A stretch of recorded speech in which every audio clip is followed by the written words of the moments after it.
The story of Our Lady of Guadalupe begins at a moment of profound spiritual, social, and cultural rupture in 16th century Mexico, when two completely different worlds, the European and the indigenous, met in a clash that left scars far beyond political and military borders.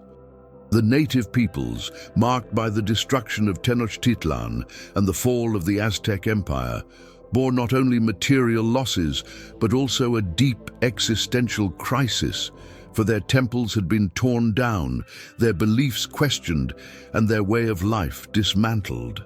The arrival of Christian missionaries offered a new light, but this light was still viewed with suspicion by many, since the indigenous people did not fully understand the God who was being announced to them. In this scenario, God was silently preparing an extraordinary intervention that would restore hope, console hearts, and transform the faith of an entire people. While the missionaries worked hard to explain the gospel, many indigenous people remained divided between ancestral tradition and the newness of the Christian faith. They were accustomed to a religiosity closely tied to nature, to agricultural cycles, to gods who demanded sacrifices, and to the belief that the balance of the universe depended on continuous rituals. When they were presented with the one God, merciful and made man, the proposal seemed distant and at times incomprehensible. Evangelization advanced, but slowly, facing resistance, trauma, and fear. And even among the newly converted, Christianity was still a faith that mixed with ancient religious conceptions. The time was ripe for heaven to intervene directly, offering that people a visible, maternal, and irrefutable sign. In this environment of tensions and hopes, the figure of Juan Diego emerges as a symbol of simplicity and spiritual purity. He was not a political leader, not an influential wise man, nor a powerful warrior. He was a humble man, dedicated, hard-working, and deeply open to divine grace. His conversion to Christianity had been sincere, and his participation in missionary practices showed a heart willing to learn and to serve. He walked long distances every day to take part in catechesis and Holy Mass, demonstrating that faith, for him, was not an imposition, but a discovery that touched his soul. It was precisely upon this simple and docile heart that God would pour out a mission so great that it would forever change the religious history of the Americas. Mexico at that time was also experiencing an identity crisis, for the indigenous peoples felt displaced between the past that had been destroyed and the future they still did not understand. Many families were disoriented, not knowing how to reconcile the new faith with the ancient traditions that had shaped their lives for centuries. The missionaries did what they could to teach that Christ was not an oppressor, but the Savior, and that the Catholic faith did not intend to destroy the dignity of the indigenous people, but to elevate it. However, the emotional and historical wounds were deep, and only a divine gesture wrapped in tenderness and maternal clarity could penetrate the wounded soul of that people. It was in this context that on the heights of Tepeyac, heaven began to write one of the most beautiful pages in the history of the Church. The apparition of Our Lady of Guadalupe was not just an isolated religious event, but a direct response to the suffering and spiritual confusion of the indigenous people. The Mother of God chose a moment of extreme need to reveal herself as the true mother, not only of a specific people, but of all humanity, offering consolation, guidance, and hope. The way in which she would manifest herself brought a language that spoke directly to the indigenous heart, using symbols, colors, gestures, and elements they recognized and deeply understood. This shows that God not only reveals himself, but lovingly adapts himself to the cultural context of his children so as to be understood and welcomed. Many historians affirm that the encounter between European and indigenous cultures produced inevitable clashes, but also surprising opportunities for the gospel to flourish in a unique way. The Catholic faith did not arrive in Mexico only as a military imposition, but as a seed that would find fertile soil precisely in the suffering and desire for spiritual renewal of that people. And it was through Our Lady that God chose to water this seed, allowing evangelization to advance not by force, but by beauty, mercy, and maternal love. For this reason, Guadalupe is not just a historical event, it is a cultural, spiritual, and theological revelation that transformed the destiny of a nation. The symbol of Tepeyac, which before the apparitions had been associated with ancient indigenous female deities, would be completely re-signified by the presence of the true Mother of the Savior.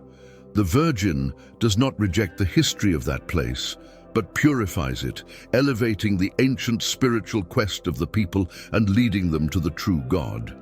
This transformation shows that God does not destroy cultures, but enlightens and sanctifies them.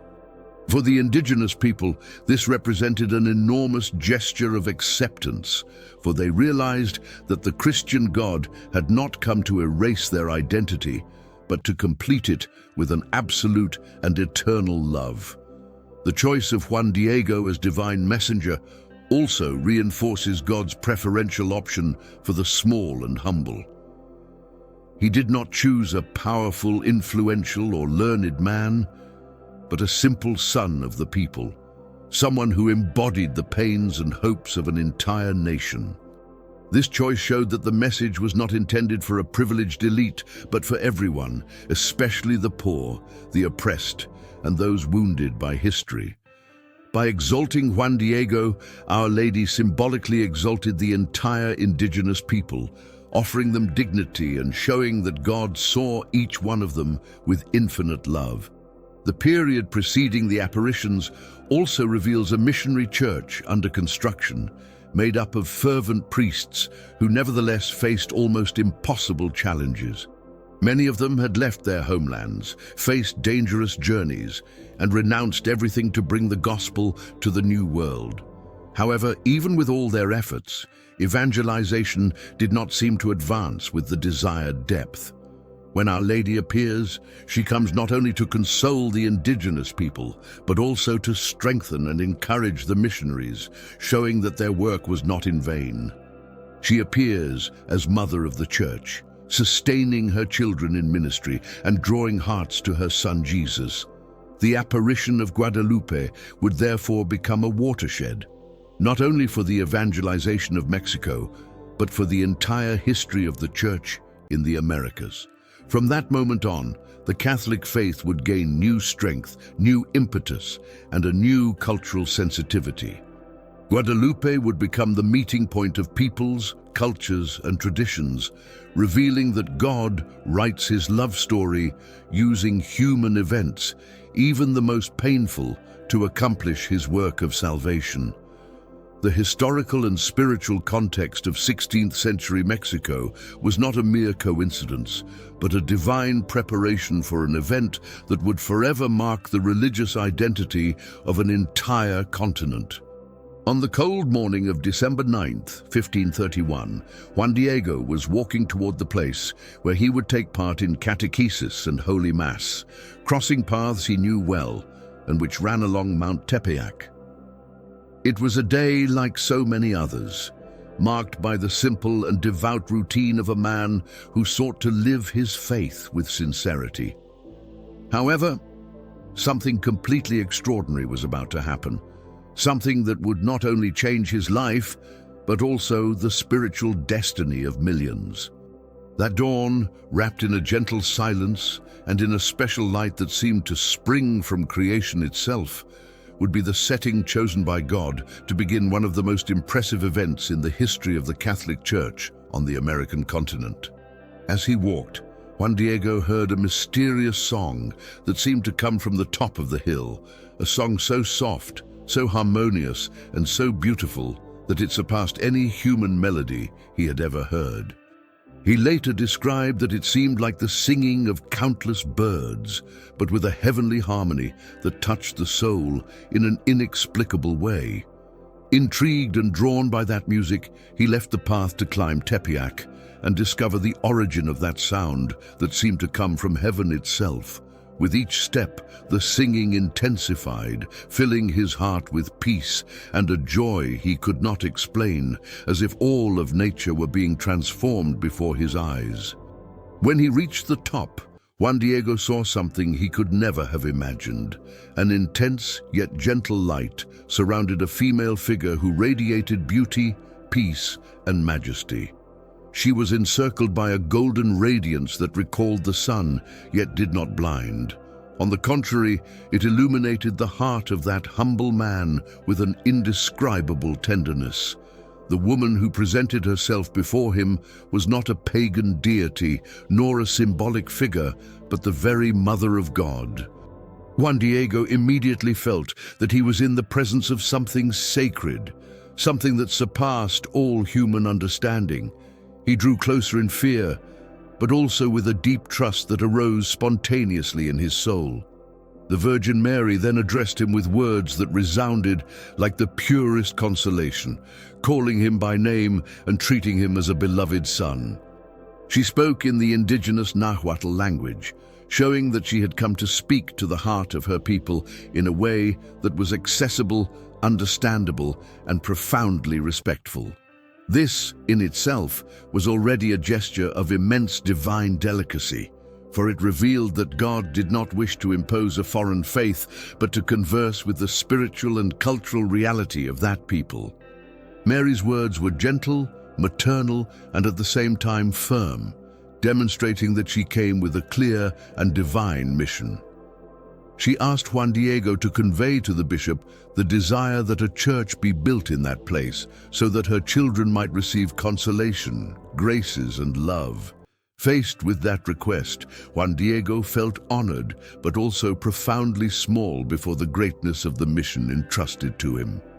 He knew that the bishop was a man of great authority and that it would be almost impossible to convince him with his words alone, since he was merely a simple indigenous man with no prestige, influence, or power. His heart filled with doubts about his own ability, but the Virgin, perceiving his fears, consoled him with words that would become eternal. "Am I not here, I who am your mother?" This phrase not only comforted him, but also clothed him with spiritual courage, for it showed that the mission did not depend on his strength, but on the will of God. Moved by this trust, Juan Diego decided to obey, even without knowing how he would be received. His fidelity to the Mother of God showed the depth of his humility, for he did not seek recognition, but only to do the divine will. As he left Tepeyac, his heart was torn between hope and apprehension, but something within him told him that this task was greater than any human obstacle.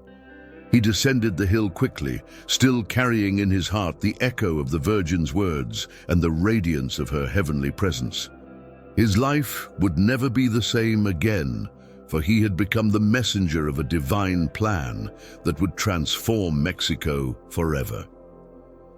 When he stood before the bishop, Juan Diego recounted everything he had seen with the sincerity of one who had witnessed a divine reality.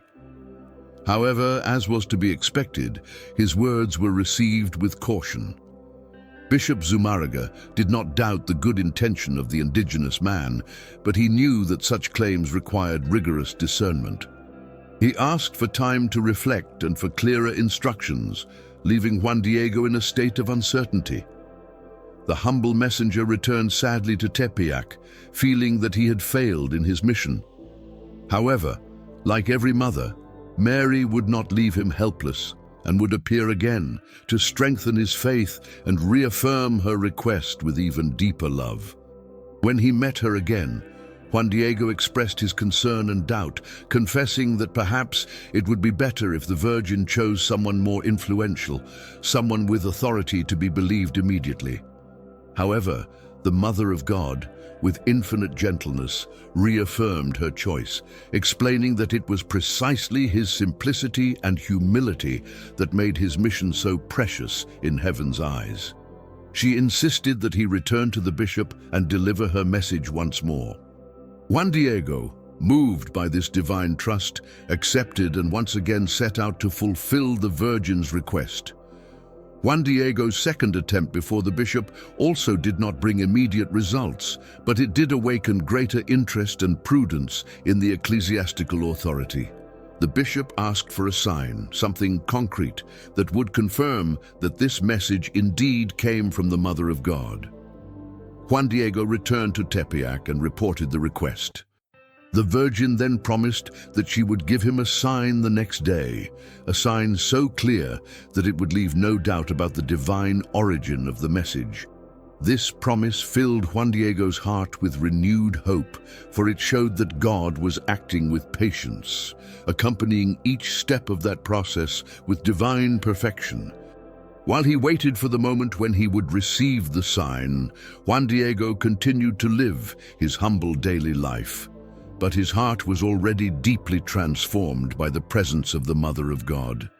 He knew that something great was about to happen, something that would confirm not only his mission, but also the love God had for his people, especially for the poorest and most forsaken. The encounter with Mary had kindled in him an even deeper faith, a faith that did not depend on his own strength, but on the certainty that heaven walked at his side. And thus, he was preparing, without knowing it, to witness one of the most extraordinary miracles in the history of the Church.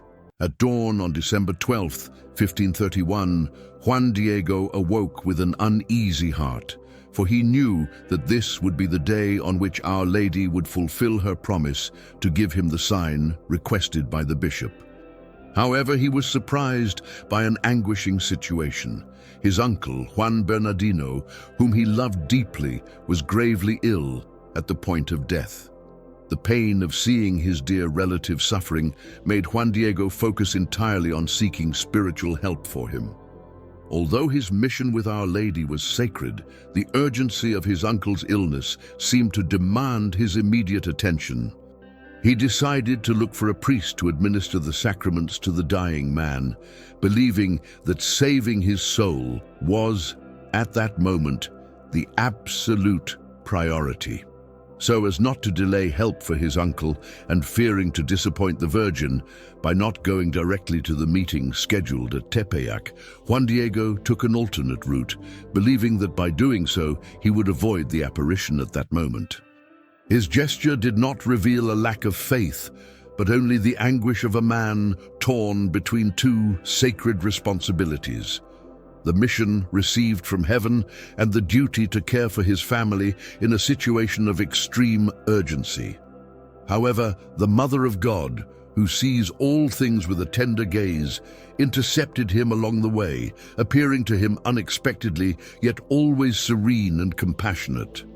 She asked him why he had chosen another path, and with even greater love reassured him, saying that nothing was more valuable to God than the trust of his children. In this unexpected encounter, Mary spoke one of the most consoling phrases of all her apparitions. "Let not your heart be troubled. Do not fear this illness, nor any other trouble. Am I not here, I who am your mother?" These words, filled with love and maternal authority, penetrated Juan Diego's soul like a balm that healed not only his distress, but also his doubt and fear.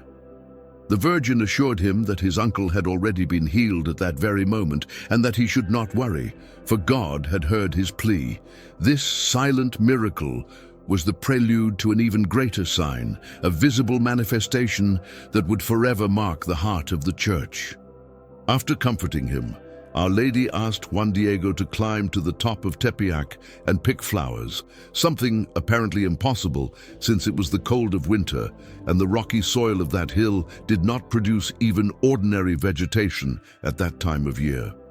Even so, in trusting obedience, Juan Diego climbed the hill and, to his amazement, found it covered with the most beautiful flowers, especially Castilian roses, a type of flower completely impossible to find in that region and in that season. The roses were fresh, vigorous, and radiant, as if they had been cultivated directly by the hands of the Creator.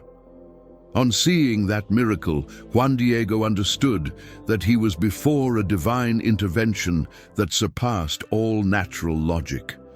He carefully picked the flowers, placing them inside his tilma, the simple maguey fiber cloak he wore daily. The tilma, originally intended to carry maize or other food, now became a living reliquary for the sign heaven had entrusted to him. When he descended the hill, his soul was filled with hope and holy trembling, for he knew he carried not only flowers, but the proof of God's love and of the truth of the apparition of the Most Holy Mother. Our Lady recommended that he not show the roses to anyone along the way, and that he present himself immediately to the bishop, delivering the promised sign with total confidence. When he arrived once more at the episcopal residence, Juan Diego faced difficulties in being received, for many still regarded him as only a humble indigenous man who might be mistaken. However, his insistence and the urgency he showed convinced the servants to allow him to enter. When he stood before Bishop Zumárraga, Juan Diego opened his tilma without knowing exactly what would happen. He believed that only the flowers would fall to the floor and that they would be sufficient as a divine sign. But God had prepared something infinitely greater. The true miracle was not in the roses, but in what would be revealed instantly on the fabric of the tilma. At the moment the tilma opened, the flowers slid to the floor like petals from an improvised altar, but something completely unexpected took hold of the room. The perfect and living image of Our Lady appeared miraculously imprinted on the coarse fabric. The bishop, the priests present, and all who witnessed that scene were deeply moved. Many fell to their knees and tears filled their eyes, for they knew that they were before an indisputable miracle. The image radiated beauty, symbolism, and perfection that no human hand would have been capable of producing, especially on such a fragile fabric. It was a dazzling miracle, a gesture by which God sealed his presence in a definitive way.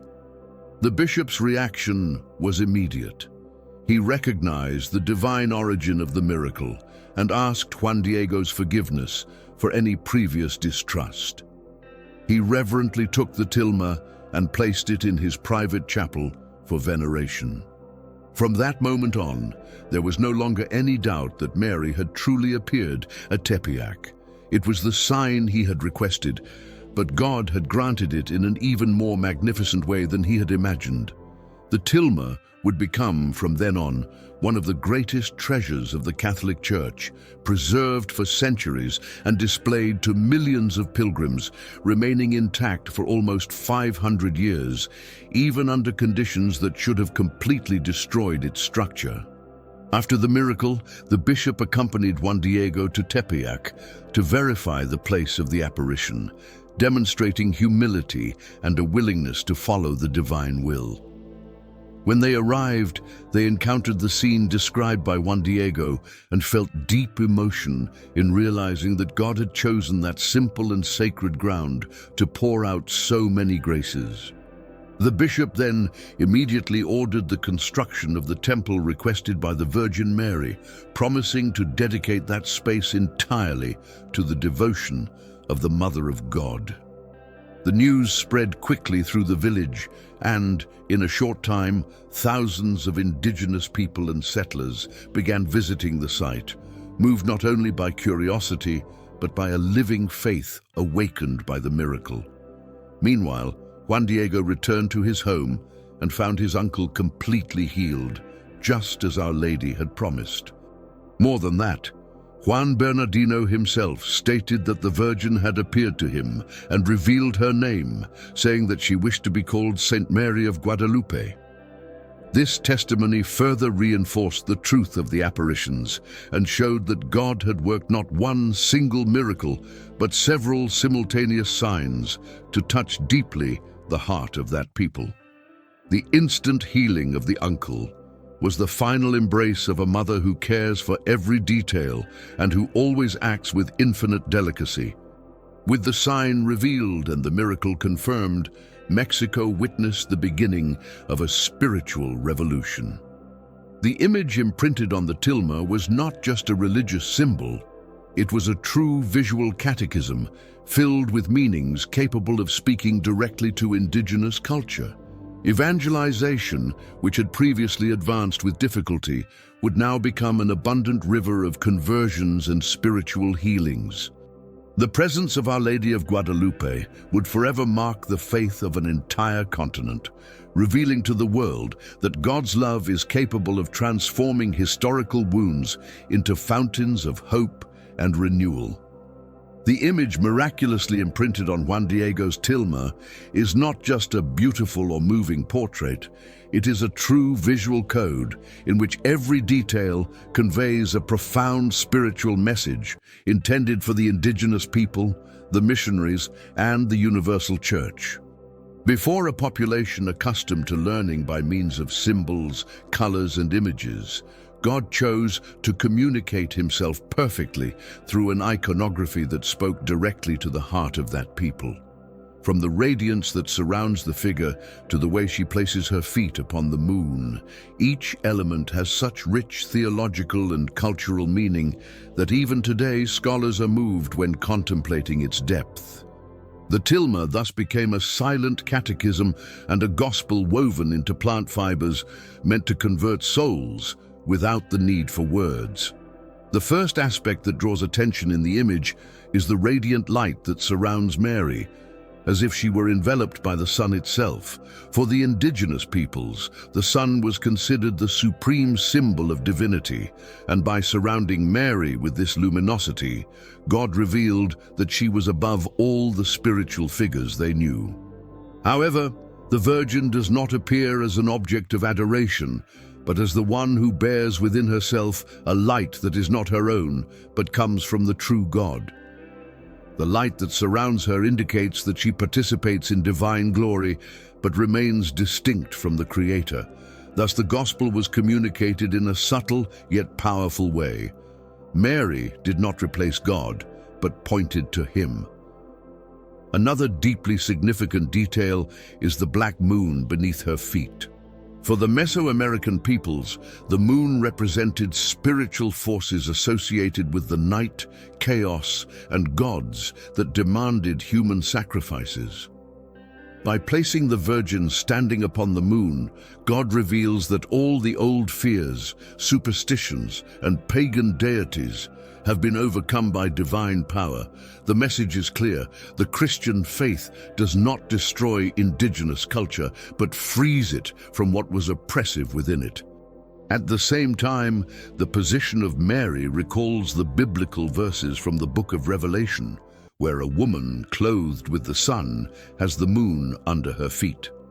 Thus, the image perfectly unites sacred scripture with the indigenous symbolic universe, showing that God's plan embraces all peoples. The stars stamped on the Virgin's mantle are another element laden with meaning. They form an accurate astronomical map of the Mexican sky on the day of the apparition, something impossible for any artist of that time to reproduce on his own. Beyond its scientific precision, the stars communicated something essential to the Mesoamerican peoples. The Virgin came as the Queen of Heaven, yet not as a goddess. She pointed to the Creator of all constellations. Her blue-green mantle was a color reserved only for divine royalty in indigenous culture, revealing that this woman possessed superior dignity.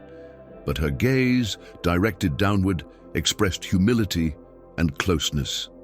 Thus, God showed that his true queen was not distant, but profoundly maternal. Another aspect that impresses theologians and scientists is Mary's posture. She stands with her hands joined in an attitude of prayer, which clearly indicates that she does not wish to be adored, but venerated as intercessor and servant of the Lord. For the indigenous people, accustomed to divine figures that demanded sacrifices, the image of a goddess who prayed would have been inconceivable. This immediately corrected any mistaken interpretation. The Virgin was not an autonomous divinity, but the mother of the true God, who places herself before him in total humility. At the same time, her serene and compassionate countenance conveyed peace, a feeling that deeply touched hearts wounded by decades of violence and uncertainty. One of the most extraordinary symbols is the black band Mary wears around her waist. For the indigenous peoples, this band was used exclusively by pregnant women. This means that the image shows Mary in a state of pregnancy, carrying within her womb Christ himself.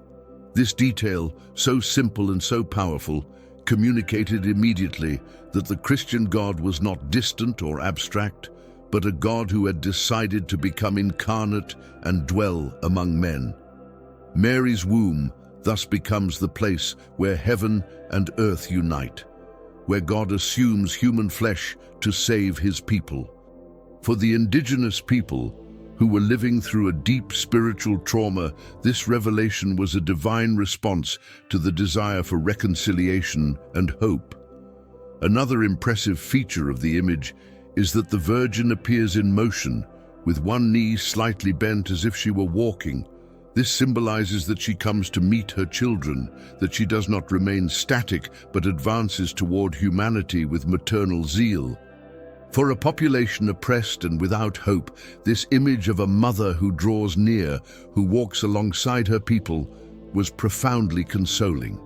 The missionaries discovered that by showing the image of Guadalupe to the indigenous people, many conversions took place spontaneously as they understood, without need of explanation, that God had sent his own mother to welcome and guide their suffering. The rose-colored tunic worn by Mary also contains very rich symbolism, especially the flowers drawn upon it. The four-petaled flower located over her womb is especially significant.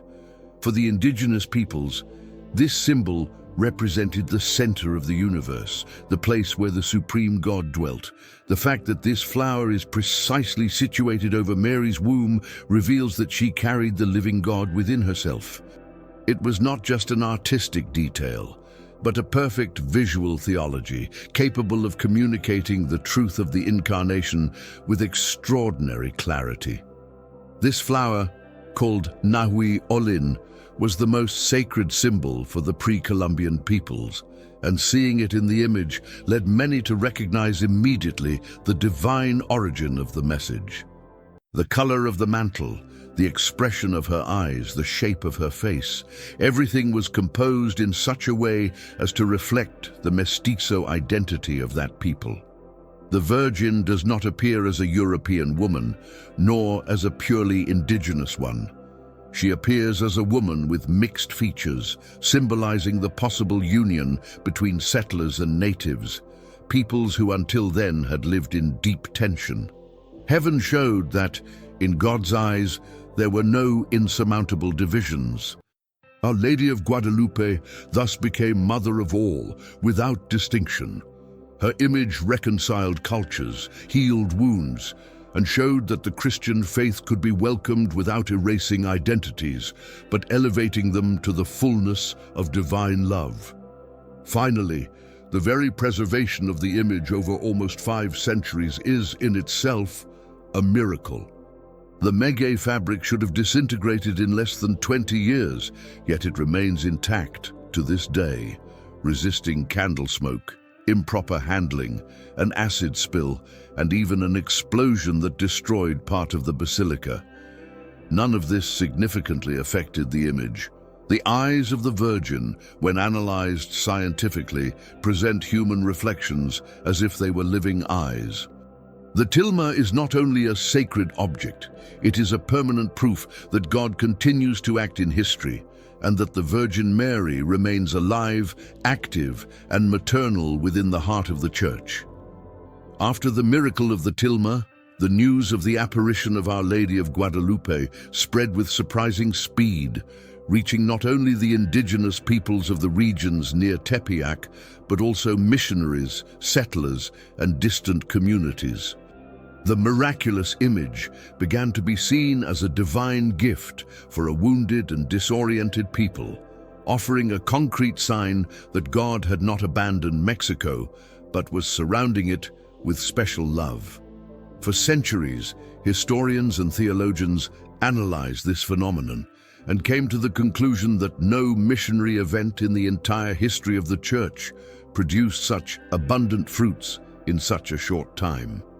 Evangelization, previously slow and marked by resistance, was transformed into a true river of spontaneous conversions, as if a new Pentecost had been poured out upon the nation. In just a few years, millions of indigenous people requested baptism, many of them moved solely by contemplation of the image. They recognized in the maternal figure stamped on the tilma something that deeply touched their spiritual and cultural identity. It was not a matter of religious imposition, but of a free, sincere, and joyful adherence. The missionaries reported that the people came in large groups, traveling long distances, carrying the sick, children, and the elderly to see the image of the Mother of God. Many times, simply by looking at the tilma, people who had never heard a theological explanation understood almost instinctively that God had become incarnate, that Mary was his mother, and that the Church brought the truth their hearts had always sought. This extraordinary process completely transformed Mexico's spiritual landscape. The apparition of Our Lady of Guadalupe became one of the greatest missionary impulses in history. The Franciscans, Dominicans, and other orders who were working tirelessly in evangelization saw their efforts multiplied in unimaginable ways. Before the miracle, many missionaries feared that despite their efforts, the Christian faith would not manage to penetrate deeply into indigenous culture. However, after the apparition, everything changed. They could not keep up with the number of catechumens and baptisms that multiplied daily. In letters sent to Europe, priests reported that they had never witnessed such spiritual readiness, such thirst for God, and that they clearly recognized that this was not the result of human effort, but of divine grace poured out through the Virgin Mary. Besides conversions, numerous miracles attributed to the intercession of Our Lady of Guadalupe began to occur. Healings from incurable diseases, unexpected recoveries, family reconciliations, and even spiritual deliverances were reported. The people experienced the living presence of the Mother of God as a real force in their daily lives. Many indigenous people testified that when they prayed before the image, they felt embraced, consoled, and strengthened, as if Mary were physically present to welcome them. This sense of maternal closeness completely transformed the people's view of God. They no longer saw the divine as a distant and fearsome power, but as a loving father whose mother walked with them. Guadalupan devotion also promoted a profound reconciliation between indigenous people and settlers. Although tensions and injustices continued to exist, since human society is never free from conflict, the presence of the image created a point of unity that brought closer those who previously saw each other as adversaries. European settlers began to recognize the spiritual depth of the event, while indigenous people felt valued, welcomed, and understood in a way they had never before experienced. The universal motherhood of Mary served as a bridge between divided worlds, showing that God was calling all peoples to form one single family in faith. This spiritual reconciliation contributed to the building of a deeply rooted Christian culture in Mexico, whose legacy endures to this day. Another striking phenomenon was the change in mentality among the indigenous people themselves, who began to abandon ancient practices associated with fear, sacrifice, and cruel rituals, replacing them with the Christian faith, founded on love and mercy. The figure of Our Lady of Guadalupe offered a deeply liberating alternative. A God who did not demand blood, but shed his own blood out of love. A mother who did not ask for human sacrifices, but offered consolation and protection. This change in paradigm profoundly transformed the people's spirituality, promoting a more human, peaceful, and life-oriented culture. Marian devotion thus became an instrument of moral and spiritual renewal that reverberated throughout society. Beyond religious effects, the apparitions also had profound social consequences. The mestizo figure of the Virgin of Guadalupe fostered a new cultural awareness in Mexico, marked by the valuing of an integrated identity between indigenous and Spanish. The image did not represent one culture imposing itself upon the other, but the harmonious fusion of both. This helped peoples to rebuild their sense of belonging, to overcome historical resentments, and to see their own dignity before God. Guadalupe became a national symbol even before Mexico existed as an independent nation, and is still considered today the soul of Mexico. Such is her spiritual, cultural, and historical influence. The impact of Guadalupe extended far beyond Mexican borders. Missionaries took the devotion to other regions of the American continent, where the image also began to awaken conversions, healings, and deep faith. In a short time, Our Lady of Guadalupe became a spiritual reference for Catholic communities throughout Latin America, later being recognized as patroness of the Americas. Her face, her posture, and her symbols resonated with different cultures, showing that the divine message expressed in that image was universal. God loves his children and sends his mother to guide them with tenderness. One of the most enduring effects was the transformation of evangelization itself, which gained a more human, more incarnate, and more sensitive character toward the cultures of the peoples being evangelized. The experience of Guadalupe showed missionaries that it is not enough to transmit doctrine in an abstract way. It is necessary to welcome, understand, respect, and enlighten the local culture. Mary in Guadalupe did not reject indigenous identity. She assumed it, purified it, and elevated it. This model became a reference for centuries of mission in the Americas and profoundly influenced the way the Church approaches new peoples even today. Guadalupe taught the Church that enculturation is not a strategy, but an authentic expression of God's love. Finally, the wave of conversions and miracles that followed the apparitions was not just an isolated historical phenomenon, but a living testimony that God acts with power and tenderness in humanity's most difficult moments. When everything seemed lost and Mexico was going through a profound spiritual, social, and cultural crisis, God sent his mother to restore hope, heal wounds, and open a path of light. Devotion to Our Lady of Guadalupe is therefore not just a religious tradition, it is a permanent testimony that divine love bends down toward its children and transforms, with gentleness, even the most desolate scenarios. Since then, Guadalupe has remained a sign of faith, unity, and renewal for the entire continent. After the miracle of the tilma, Bishop Zumarraga's first concern was to faithfully fulfill the request of the Virgin Mary, to build a church on Tepeyac dedicated to her, where the people could find consolation, hope, and divine grace.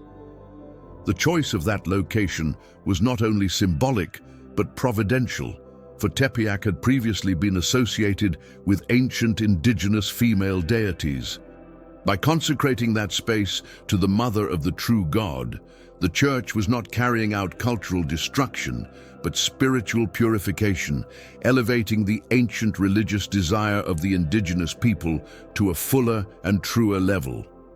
The first chapel was quickly built with the spontaneous help of the indigenous people themselves, who rejoiced in taking part in the sacred work that would definitively transform the history of their land. The small chapel that was inaugurated immediately became a place of intense pilgrimage. Thousands of people arrived daily to contemplate the miraculous image of the Virgin, to give thanks for graces received, or to ask for help amid life's sorrows. The growing flow of pilgrims made it necessary to expand the building several times until, over the years, other larger churches were erected in the same place to welcome the impressive number of faithful. With each new construction, the awareness grew that Tepeyac was not only a devotional center, but a spiritual point radiating faith, love, and reconciliation. Mexico, once fragmented culturally and spiritually, found in Guadalupe a new identity and a new heart. The missionaries quickly realized that devotion to Our Lady of Guadalupe was an essential instrument of evangelization. They began to incorporate the image into their catechesis, explaining the symbols present on the tilma and showing how each element revealed the truth of the gospel in a way accessible to the indigenous people. The image became a visual manual of theology, a precious pastoral resource that communicated profound truths without the need for lengthy explanations. In a context where many indigenous people did not know writing, Guadalupan iconography served as a bridge between the Christian faith and the local culture. Evangelization thus gained a new rhythm marked by depth, beauty, and spiritual unity. As the years passed, devotion crossed borders and found resonance among various peoples of the Americas. Missionaries who traveled to distant regions took with them copies of the image, many of which also became objects of miracles and conversions. The figure of Our Lady of Guadalupe began to be recognized as a symbol of God's maternal presence throughout the continent. In many places, devotion took root spontaneously, especially among poor and marginalized communities, who saw in the Virgin of Tepeyac a mother close at hand, sensitive to human suffering, and always ready to intercede with tenderness. In this way, Guadalupe became not only patroness of Mexico, but a spiritual reference for all of Latin America. Over the centuries, various historical moments showed that Guadalupe was not just a religious symbol, but also a point of unity for the Mexican people. During social movements, wars, internal conflicts, and even during Mexico's independence, the image of the Virgin of Guadalupe became a banner of hope and identity. Spiritual and civic leaders turned to her to strengthen the people's morale, consolidate ideals of freedom, and preserve national unity. Guadalupe became the spiritual heart of Mexico, an element that transcends eras and circumstances. Even today, even among those who do not practice the Catholic faith, the image of the Virgin is recognized as an essential part of Mexican culture and soul. The construction of the old basilica, concluded in the 18th century, represented a monumental milestone in Guadalupan devotion. The grandeur of the work showed the spiritual importance of the place and the Church's desire to welcome the ever-growing multitude of pilgrims. However, as time passed, the ground began to sink due to the composition of the soil in Mexico City, and the structure presented serious risks. To protect the image and ensure the safety of the faithful, it was decided to erect a new, modern basilica, inaugurated in 1976. Designed to accommodate up to 10,000 people at the same time, the new Basilica of Guadalupe became one of the most visited Marian shrines in the world, rivaling Fatima, Lourdes, and other centers of pilgrimage. The new basilica represents a perfect synthesis between modernity and tradition. Its circular design symbolizes the unity of the people around the Mother of God, and its structure allows the tilma to be clearly seen by all pilgrims. The constant presence of millions of faithful throughout the year shows that devotion has not diminished over time. On the contrary, it grows with each generation.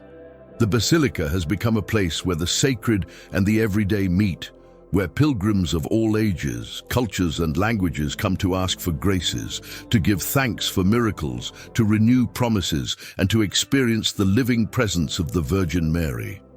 Every December 12th, more than 10 million devotees gather to celebrate her feast day, forming one of the largest religious manifestations on the planet.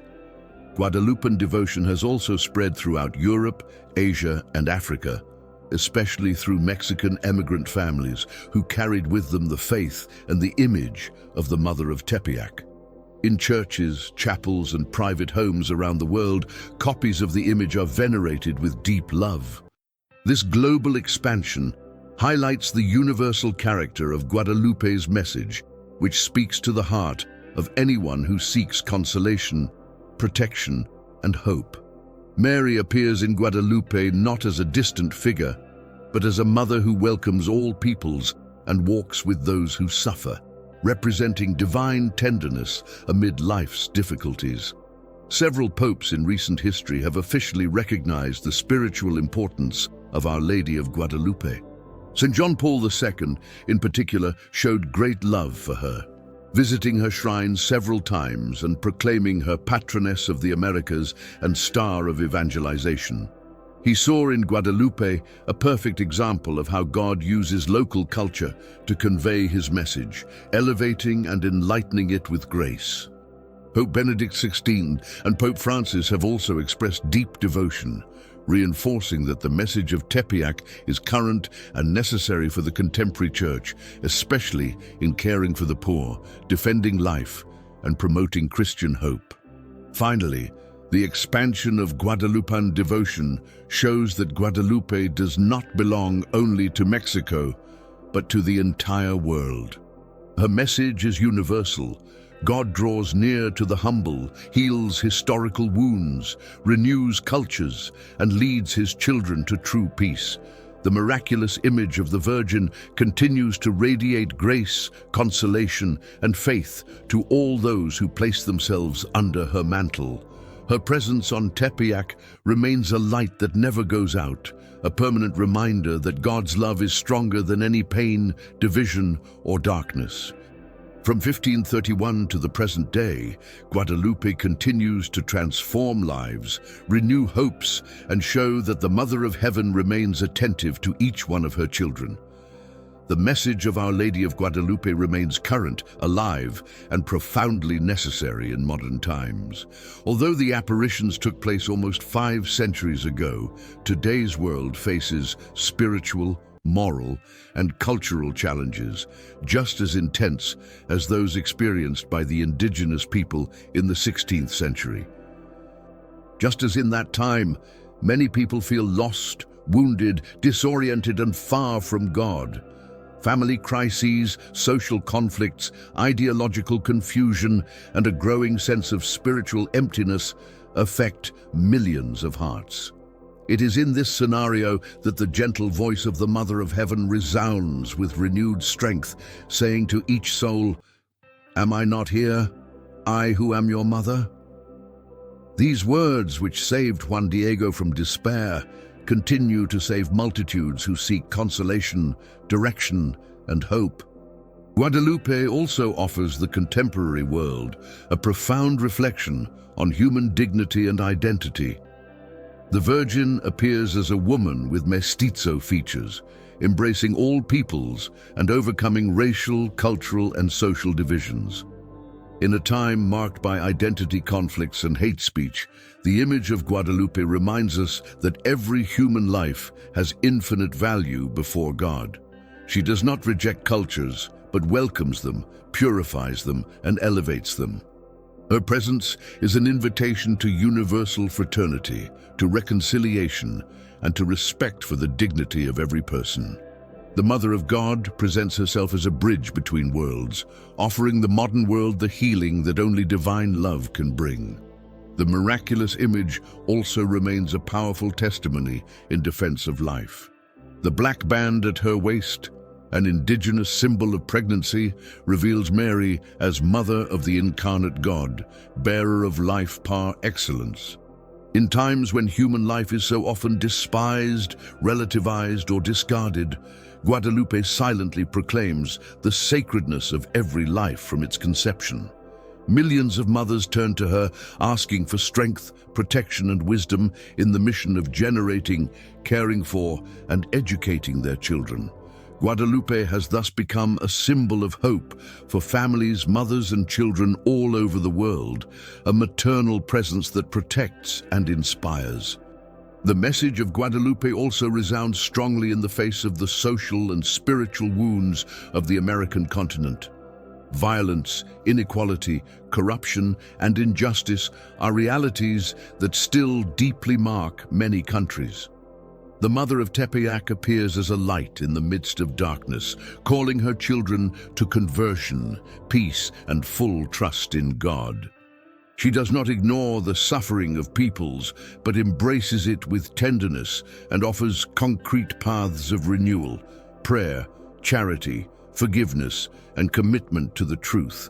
Her presence in the Americas is like a beacon that guides the church and society toward a future marked by justice and Christian hope.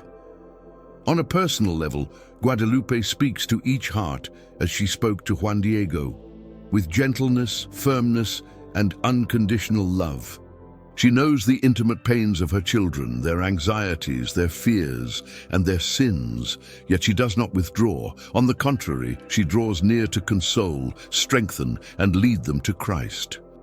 How many people, when looking at her image, experience deep peace, healing tears, and a new understanding of divine love? How many feel welcomed, understood, and loved in a unique way? This personal and transformative experience continues to be one of the most beautiful marks of Guadalupan devotion. The message of Guadalupe also reminds the Church of its evangelizing mission. Just as in the 16th century, when millions were converted by contemplating the image, today the Virgin continues to inspire a more human, more merciful, and more culturally sensitive evangelization. Guadalupe teaches that true evangelization does not begin with imposition, but with listening, dialogue, and love. She shows that God does not reject culture, but assumes it, enlightens it, and leads it to fulfillment. For this reason, Guadalupe is a model for every missionary action of the Church, a proclamation made with beauty, with tenderness, and with profound respect for the dignity of the other. Moreover, Guadalupe continues to play an essential role in the unity of the Church and of nations. She does not appear to a specific group, but to everyone: indigenous people, Europeans, poor, rich, children, elderly, believers, and those far from the faith. All find a place under her mantle. In a world divided by ideologies, political conflicts, and polarizations, the Virgin of Tepeyac offers the path of unity, reminding us that only in Christ can deep divisions be healed. Guadalupe is not just a religious symbol, but a spiritual gift for all humanity, capable of inspiring peaceful solutions, reconciliations, and projects of social construction guided by love. Devotion to the Virgin of Guadalupe also invites the modern Christian to total trust in God. The phrase that marked Juan Diego echoes as a spiritual remedy for times of anxiety, fear, and insecurity. Many people live tormented by constant worries: health, work, family, future. Guadalupe responds with firmness and tenderness. Am I not here? Am I not your mother? This certainty transforms the soul, restores peace, and reminds us that no pain is too great for the heart of God. The Mother of Tepeyac calls her children to place their lives in the hands of the Lord, trusting fully in His care. Guadalupe is also an invitation to holiness. Just as she transformed Juan Diego into a messenger of God, she wishes to transform every devotee into an instrument of love, peace, and evangelization. Guadalupan spirituality requires coherence, humility, charity, and fidelity to the Church. It is not merely an effective devotion, but a concrete path of daily conversion. Mary teaches her children to imitate Christ, to serve the poor, to defend life, and to live with gratitude and joy. True devotion to Guadalupe always leads to a real commitment to the gospel. Finally, the message of Guadalupe remains an eternal gift for humanity. The Virgin did not come only for one people or for one era. She came for all times and for all the children of God. Her image remains miraculously intact, radiating peace, beauty, and grace. Her voice continues to echo, Her presence continues to convert, and her love continues to sustain millions of hearts. Guadalupe is a testimony that God remains with us and that the Mother of the Savior continues to visit her children to guide them along the sure path that leads to heaven. Guadalupean devotion, therefore, is not merely a historical memory, but a living source of faith, hope, and salvation for the entire world.